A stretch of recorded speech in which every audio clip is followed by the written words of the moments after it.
Hello medicos, welcome back to my YouTube channel. Today we will discuss aphorism number 85 and 86. तो aphorism number 85 में Hahnemann sir कहते हैं He begins a fresh line with every new circumstances mentioned by the patient or his friends. जैसे वो case taking कर रहा है physician, तो वो हर न्यू लाइन में जो नई नई चीज़ें बताएगा पेशेंट उसको नोट करना है.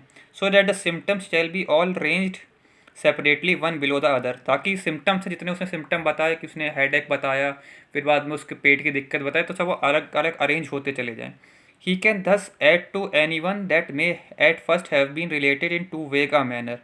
अब मान लो उसने हेडेक के बारे में सब सिम्टम्स अलग अरेंज कर लिया, अब उस हेडेक के बारे में वो और कुछ बता रहा है, तो बाद में आके फिर वो हेडेक के बारे में उसको जैसा सिम्पल सिम्टम मिल रहा है तो उसको बाद में उसी में नोट कर सकता है, but subsequently more explicitly explained.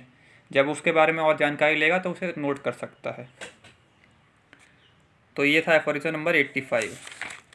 अब एफोरिज्म नंबर 86 में आते हैं. When the narrator's have finished what they would say of their own accord. जब नरेटर्स अपना सब कुछ बताना, जो भी उनकी दिक्कत है सब बता दें, the physician then reverts to each particular symptom and elicits more precise information. तो फिजिशियन में फिर वापस आता है. रिवर्ट्स का मतलब आता है वापस आना. हर जो उसने सिम्टम नोट करे थे, जैसे उसने पेट की दिक्कत का सिम्टम नोट करा तो वापस आता है, फिर उसके बाद और इन्फॉर्मेशन गैदर करने की कोशिश करता है कि उसको इससे और क्या दिक्कतें हैं. Respecting in the following manner, he reads over the symptoms as they were related to him one by one. वो सिम्टम्स को फिर रीड करता है और उनमें रिलेशन बैठाने की कोशिश करता है. And about each of them he enquires for further particulars. उसके बारे में फिर और जानकारी लेने की कोशिश करता है उससे, पेशेंट से. Example, at what period did the symptom occur, कि कैसे अगर हेडेक हो रहा है तो ये सर दर्द आपको कब होता है. Was it previous to taking the medicine he had hitherto been using. Hitherto मतलब पहले से, मतलब कि अगर वो मेडिसिन ले रहा है तो उससे पहले से उसको दर्द है, या फिर मेडिसिन लेने अब ले रहा है उसके बाद उसको दिक्कत हो रही है.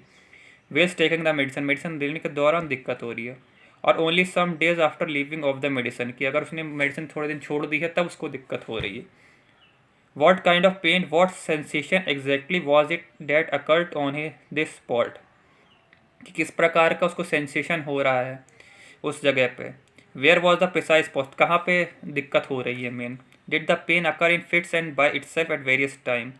क्या पेन फिट्स एंड इटसेल्फ का मतलब है रुक रुक के, क्या पेन रुक रुक के हो रहा है अलग अलग समय पे. और was it continued without intermission. Intermission मतलब गैप, मतलब कि वो पेन लगातार हो रहा है बिना रुके. How long did it last, कितने समय से ये चल रहा है. At what time of the day और night. And it what position of the body was it worst और सीज्ड इंटायरली.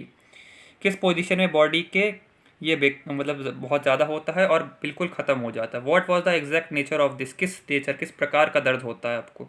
और डैट इवेंट और circumstance mention describe in plain words, बिल्कुल साफ साफ शब्दों में जो वो बता रहा है उसको ही नोट करना है, तभी हम अच्छे से केस टेकिंग कर पाते हैं. तो ये था aphorism number 85 and 86. Thank you.